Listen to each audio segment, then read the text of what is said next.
সাংস্কৃতিক জগতখনৰ বাবে পুনৰ আহি পৰিছে এক বেয়া খবৰ। হয় বন্ধু-বান্ধৱীসকল, আপোনালোকে ঠিকেই শুনিছে। ভয়ংকৰ দুৰ্ঘটনাত পতিত হৈছে অসমৰ জনপ্ৰিয় কণ্ঠশিল্পীজন। এক ভয়ংকৰ দুৰ্ঘটনা সংঘটিত হয় জনপ্ৰিয় গায়ক দেৱাগীতৰ লগত। বজালীৰ পাটাৰকুছিত এক ভয়ংকৰ দুৰ্ঘটনা সংঘটিত হয় জনপ্ৰিয় গায়কজনৰ লগত। নিয়ন্ত্ৰণ হেৰুৱাই দলঙৰ ৰেলিঙত খুন্দা মাৰে দেৱাগীতৰ বাহনখনে।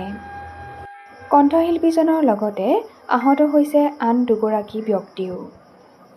নগাঁৱৰ পৰা বৰপেটা অভিমুখে আহি থাকোঁতে এই ভয়ংকৰ দুৰ্ঘটনা সংঘটিত হয় জনপ্ৰিয় গায়কজনৰ।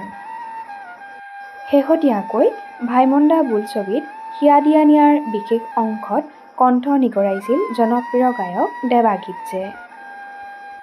আমাৰ চেনেলৰ তৰফৰ পৰা শিল্পীগৰাকীৰ আশু আৰোগ্য কামনা কৰাৰ লগতে সোনকালে যাতে শিল্পীগৰাকী সুস্থ হৈ আমাৰ মাজলৈ ঘূৰি আহে তাকেই ভগৱানৰ ওচৰত প্ৰাৰ্থনা জনাইছোঁ।